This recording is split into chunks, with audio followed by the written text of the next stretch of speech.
Hello everyone, take my salam. Assalamu alaikum wa rahmatullah. This is Muhammad Tawhidul Islam speaking, so English teacher, Jabalun Education family. Today I want to share with you how to complete sentence or how to match sentences, parts of sentences.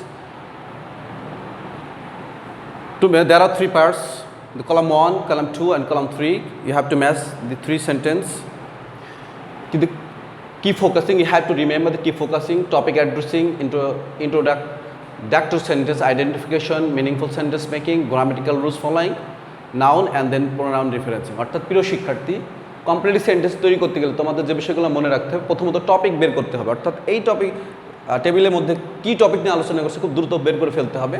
একটা topic ধরে introductory sentence, অর্থাৎ topic ধরে তোমার শুরু বাক্য বের করতে হবে, আইডেন্টিফাই করতে হবে, এরপর মিনিংফুল সেন্টেন্স করতে হবে। তোমাকে মনে রাখতে হবে গ্রামাটিক্যাল রাইট করলেও যদি অর্থটি সঙ্গত না হয় তাহলে বাক্যটা হবে না। যেমন কেউ একজন বললো we can prosper without education, শিক্ষা ছাড়া আমরা সমৃদ্ধ অর্জন করতে পারি। এই বাক্যটি ভুল, কারণ শিক্ষা ছাড়া প্রকৃত সমৃদ্ধ হয় না। তাহলে লিখতে হবে we can prosper with education.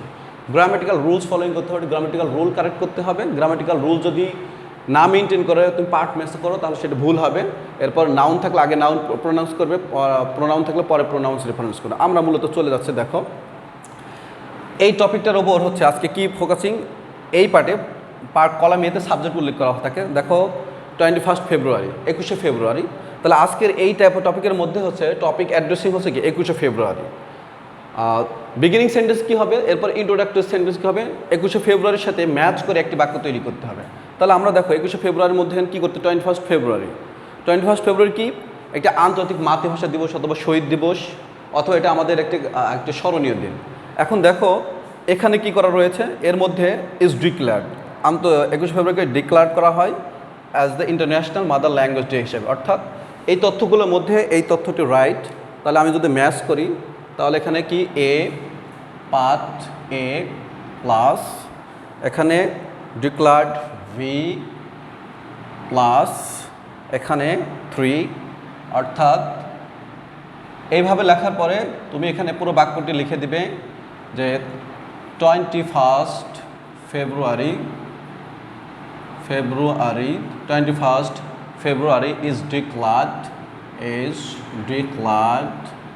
is declared as the International Mother Language Day.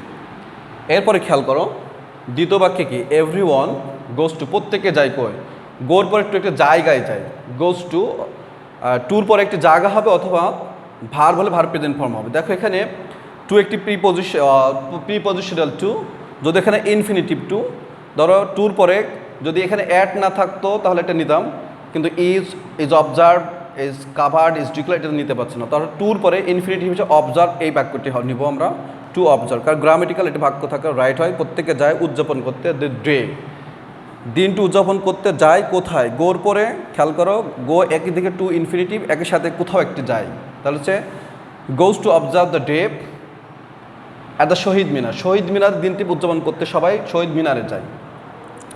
তাহলে এভরিওয়ান গোজ, তাহলে 2 নম্বর বাক্য কী হবে, বি প্লাস প্রত্যেকে যায় অবজার্ভ পালন করতে 3, অর্থাৎ প্লাস কোথায় যায়, অ্যাট দ্য শহীদ মিনার, শহীদ মিনারে যায়। কেমন, তাহলে হচ্ছে ভি নাম্বার। তাহলে বাক্যটি এখন তুমি লিখে দাও, এভরিওয়ান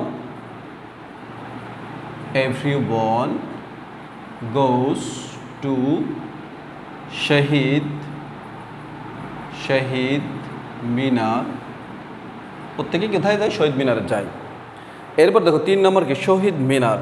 শহীদ মিনার কি, শহীদ মিনার আমাদের একটি পবিত্র স্থান, কিংবা শহীদ মিনার ফুল দিয়ে আবৃত করা হয় বা ছেয়ে দেওয়া হয়, এরকম একটি তথ্য হবে। তো শহীদ মিনার ইজ কাভার্ড, কাভারের পর প্রিপজিশন উইথ বসে, তাহলে কাভারের সাথে আমরা পেলাম কি উইথ ফ্লাওয়ার্স, তাহলে হচ্ছে শহীদ মিনার কি সি।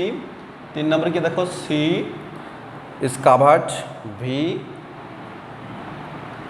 এরপরে দেখো কি উইথ ফ্লাওয়ার্স 2, অর্থাৎ শহীদ মিনার ইজ কাভার্ড উইথ ফ্লাওয়ার্স। এরপরে তুমি পাশ দিয়ে লিখে দাও, কারণ তুমি যখন লিখে দিবে তখন ছাত্রদের খাতা কাটতে সহজ হয়। শহীদ minar is covered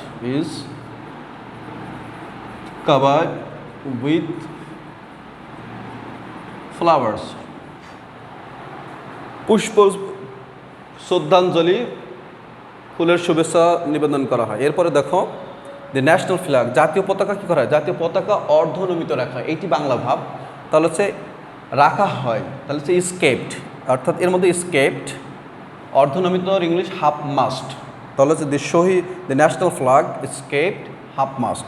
তাহলে হচ্ছে এখন ডি নিব, দেখো ডি প্লাস স্কেপড টু প্লাস হাফ মাস্ট আই। এখন তুমি পুরো বাক্যটি সাইড দিয়ে লিখে দাও, দি ন্যাশনাল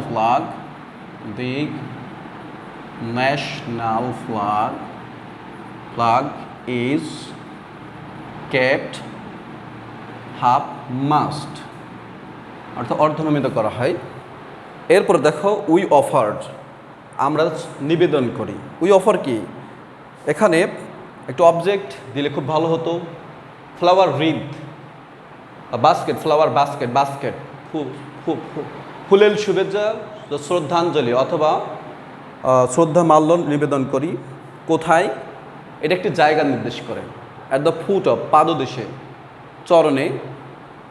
অব নির্দেশ করে একটি নাউন হবে, যে শহীদ মিনার, শহীদ মিনারের পাদদেশে। খেয়াল করো দুটোই শহীদ মিনার, কিন্তু এখানে অ্যাড থাকার কারণে এখানে একটি অফ প্রিপোজিশন, এখানে অ্যাড, তাহলে এই বাক্যটি হতে পারে না, অংশটি হতে এটি হবে। তাহলে হচ্ছে we offer at the foot of Shaheed Minar.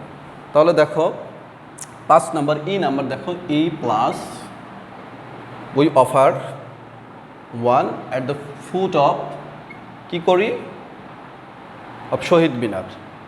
অর্থাৎ এখন বাক্যটা লিখে দাও যে উই অফার, আমরা নিবেদন করি কি? ফ্লাওয়ার রিদ, মনে করো FLOWER, ফ্লাওয়ার রিদ, WREATH, রিদ। কোথায়? At the foot of Shaheed Minar. Shaheed মিনার বড় হাতের হবে, মিনার। অর্থাৎ প্রিয় শিক্ষার্থী, আমি তোমাদের আজকের এই টপিকটা অনেক গুরুত্বপূর্ণ, কারণ একটা জিনিস খেয়াল রাখবে, বাংলাদেশের যে আত্মত্যাগ, স্বাধীনতা সংগ্রামের সাথে ভাষা, আমাদের বাংলা ভাষা জাতীয় রাষ্ট্রীয় পর্যায়ে আনতে আমাদের বীর সন্তানরা, সাহসী সন্তানরা অনেক আত্মত্যাগ করেছেন। 21 ফেব্রুয়ারি আমাদের ভাষার একটি ডমিনেন্ট পার্ট। এছাড়াও 26শে মার্চ, 26শে মার্চ, 16 ডিসেম্বর, 16ই December, independence day, victory day ইত্যাদি খুবই আমাদের পরীক্ষায় এসেই থাকে। অর্থাৎ 100 মার্কের পরীক্ষার মধ্যে 21শে ফেব্রুয়ারি থেকে, 26শে মার্চ থেকে, 16ই ডিসেম্বর থেকে 5 থেকে 10 মার্ক আসবেই, এসেই থাকে। সেটি হতে পারে seen, unseen, matching table, paragraph, range, কোনোভাবে থাকে। এই টপিকগুলো খুব ইম্পর্টেন্ট। অর্থাৎ আমি শেষ করে দিচ্ছি। আজকে যদি আলোচনায় সামারাইজেশন করি, কমপ্লিট সেন্টেন্স করতে গিয়ে তোমাদের কতগুলো খেয়াল রাখতে হবে। টপিক অ্যাড্রেস করে ফেলতে হবে খুব দ্রুত। এরপরে ইন্ট্রোডাক্টরি সেন্টেন্স আইডেন্টিফাই করে ফেলতে হবে। মিনিংফুল সেন্টেন্স করতে হবে। মিনিংফুল সেন্টেন্স যদি না করতে পারো তাহলে অর্থ হবে না। এবং পার্টগুলো ম্যাচ করতে গিয়ে, মেক করতে গিয়ে অবশ্যই গ্রামেটিক্যাল রুল ঠিক রাখতে হবে। এরপরে যদি গ্রামার থাকে, নাউন প্রোনাউন থাকে, প্রথমে নাউন করবে, তারপরে প্রোনাউনগুলো রেফারেন্স করবেন। I hope dear my student of class 9 and 10, if you want to make the maximum and the fail of completing or matching tables, you must follow the rules. They're saying practice makes a man perfect. The more you practice, the more you make yourself perfect and excellent student. I highly recommend you to practice more and more. Stay tuned with us. I'll see you next. Allah Hafiz.